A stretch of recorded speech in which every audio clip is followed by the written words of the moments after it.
그럼 게스트하우스는 어디서 하셨어요? 예전에 저희 육대조 할아버지가 지으신 집이에요. 또 운이 좋게 저희 집이 또 문화재로 지정이 되면서. 영어도 잘하시잖아요. 그 남편분이 예, 외국분이시니까 엄청 영국 사람이에요. 영어 강사로 좀 일을 했었어요. 같은 동료 선생님이었죠. 대학도 좀 외국어로 공부하는 대학교를 갔고 영국으로 연수를 갔다 오긴 했죠. 김미란 사진 통해서 이 사업 하시는 건데 맞아요. 그 친구가 얼마나 까다로운지를 제가 알고 있으니까 그 믿음이 있긴 했는데 저 자체가 이 회사에 대한 검증을 엄청나게 많이 했어요. 영어 사이트 다 들어가 보고 원문으로 된 거 다 찾아보고 이런 식으로 정말 하나하나 다 파봤어요. 그러다가 그냥 무릎을 꿇은 거죠. 딱 40살 됐을 때였죠. 2018년도에 저는 친구들 사이에서 뭘 할지 모르는 그런 뭔가 꽂히면 하는, 그래서 그때 제가 꽂혀 있었던 거는 게스트하우스였죠. 한옥 게스트하우스를 운영하고 있었고 제가 그 전에 했었던 일도 계속 하고 있는 중이었어요. 그게 요가 강사, 영어 선생님 다 하고 있을 때였죠. 당시에 이제 이 회사 만날 때 그 선입견이라는 게 좀 있잖아요. 네네네. 저는 선입견이 좀 없는 사람이에요. 새로운 거에 대해서. 저는 늘 저의 길을 갔거든요. 영어 강사 일도 그랬고 또 한창 요가에 빠져있을 때는 막 친구들 취업하고 대기업들하고 이럴 때 저는 그냥 하고 싶은 거 했고 뭐 게스트하우스 할 때도 막 다 쓰러져가는 한옥집을 창호지 붙여가면서 했고 그때가 제가 40이 딱 됐을 때 이제 남은 생은 권리소득, 패시브 인컴이라고 하잖아요. 그거를 내가 좀 만들어야지 정말 진짜 내가 원하는 걸 자유롭게 살 수 있다라고 생각을 하고, 근데 그때 소개를 받았고 이보다 좋은 일이 없었거든요. 그래서 그냥 해야겠다 이렇게 생각을 했어요. 이 회사 만나시기 전에 좀 여러 가지 일을 하셨으니까 네네. 좀 어려웠던 거나 뭐 예를 들어서 요가 같은 경우에는 그런 삶이 가능했어요. 이 일을 하고 돈을 모아서 여행을 막 2, 3개월을 갔다 오고 그때는 사실 그만두고 가는 거예요. 그만두고 여행을 갔다 와서 다시 구하는 거죠. 근데 그 다시 구하는 게 어렵지 않았어요. 요가를 할 수 있는 선생님들은 많아지고 젊은 친구들도 많아지고 점점 구직이 예전만큼 쉽지 않아지는 거죠. 뭐 게스트하우스 같은 경우에도 저는 청소부터 모든 걸 운전까지 다 했거든요. 그게 뭐 나중에는 뭐 몸이 너무 힘드니까 할 수가 없는 거죠. 그러니까 이대로는 안 된다. 뭔가 대안이 필요하다. 어떤 약간 상징적인 날이 있었어요. 게스트하우스 이제 손님을 받기 위해서 그 한옥집에 되게 저희가 두꺼운 이불을 손님들한테 제공을 했거든요. 깨끗한 이불보로 갈고 손님 방으로 이렇게 가지고 가는데 제 관절이 갑자기 너무 아프면서 그 깨끗한 그 흰 이불을 손가락이 딱 풀리면서 그 흙바닥으로 엎어뜨린 거예요. 쌍욕이 나왔죠, 제 입에서. 아르마, 뭔가 다음 프로젝트가 필요하다 이렇게 생각을 했던 것 같아요. 영어 강사 일은 사실은 처음에는 대형 학원에서 일을 했어요. 제가 선택했던 것들이 제가 너무 좋아하고 즐기는 일이기는 했지만 좀 체력의 어떤 그릇 자체가 작다라는 걸 제가 알거든요. 그래서 늘 수업을 작게 하는 요가 선생님이었고 늘 수업을 적게 하는 영어 선생님이었고 늘 손님을 딱 요만큼씩만 받는, 워라벨은 있을 수 있지만 늘 그 수입은 요 그릇에서 넘어가질 않았던 거죠. 이제 내가 게스트하우스를 그만두면 이 공간을 정말로 친구들 부르고 가족들하고 좋은 시간을 보내고 그런 장소로 쓰고 싶다라는 생각을 했는데 이제 얼마 전에 저희 신랑이 50살 생일이었어요. 마침 그때 불렀던 친구들 이제 2명이나 저랑 같이 이 일을 하고 있는 분들이더라고요. 새롭게 선택한 일이 내가 정말로 이렇게 살았으면 좋겠다라는 그런 현실을 자연스럽게 만들었구나 그런 생각이 들면서 되게 기분 좋더라고요. 한국말도 하세요?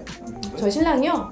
본인은 되게 잘한다고 생각해요. 이 사업 한다고 했을 때 응. 뭐 남편분께서 뭐 반대하시거나 그런 건 없어요? 전혀 없었어요. 저는 이 일을 할 때 부모님도 반대가 없었고 저희 신랑은 그저 그냥 빨리 우리 자유로운 삶을 살기 위해서 더 열심히 일을 해라 그런 적은 있었어요.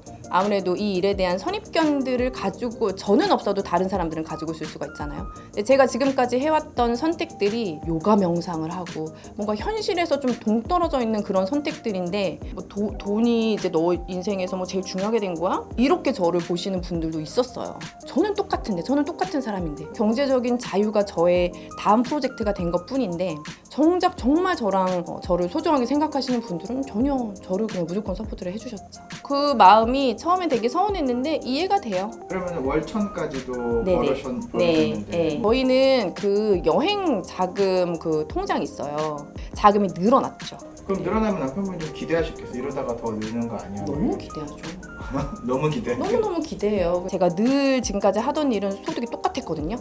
근데 제가 이 일을 처음 시작했을 때 딱 벌었던 금액이 있잖아요. 그러니까 1년에 600만 원. 근데 저는 이 일의 성격에 대해서 알고 있었어요. 이게 누적이 되고 레버리지가 생기는 일이라는 거 알고 있었고 초반 3년은 진짜 열심히 했거든요. 딱 4배가 오르더라고요. 그리고 3년 차에 그 4배가 오른 거에서 2배가 오르더라고요. 그러니까 처음 시작했을 때랑 3년 차랑 비교를 해보면 딱 10배가 오른 거예요. 그러니까 내가 해결하고 싶었던 어떤 그런 경제적인 부분에서 이 일을 선택한 게 맞구나 이런 확신이 들었던 거죠. 근데 이게 나의 경제 따로, 삶 따로가 아니라 이 일을 하면서 사실 많은 사람들을 만나고 여러 가지 것들을 공유하잖아요. 그러면서 제가 원래 삶에서 추구하던 가치관들이 그냥 이 안에서 커뮤니티가 만들어지더라고요. 네, 제품력은 좀 어떠셨어요? 게스트하우스를 운영하면서 좀 불규칙적인 생활을 하다 보니까 정말 너무 피곤한 거예요. 실시간으로 이렇게 다크서클이 막 툭툭 내려가는 게 보일 정도로 친구들 만나면 야 너 빨리 집에 가서 좀 쉬어 막 이럴 정도로 그러니까 헬스병을 먹고 저는 진짜 정말 여기 도대체 무슨 성분이 들어갔지? 바로 진짜 눈이 번쩍 뜨이는 거예요. 제가 뭐라고 얘기를 하냐면 나 지금 2번째 20살이다. 약발. 완전 진짜로요. 진짜 그래서 뭐 들어간 거 아니야? 막 이럴 정도로 제가 그러니까 늘 제가 최대로 벌어왔던 거 그 이상을 상상하는 게 너무 힘든 거예요. 그리고 만약에 그 이상을 번다라면은 그냥 내가 미친 듯이 더 죽어라 일을 해야 된다. 그러니까 엄두가 안 나는 거죠. 금액이 정해져 있기 때문에 그 이상을 꿈꾸는 것 자체도 사실은 상상이 안 되는 거죠. 여기에 왔을 때는 아예 그 평균치 자체가 달라지잖아요. 그리고 사실 평균치를 넘어서서 그 한계 자체가 없어지잖아요. 나의 어떤 끝이 없는 일이잖아요.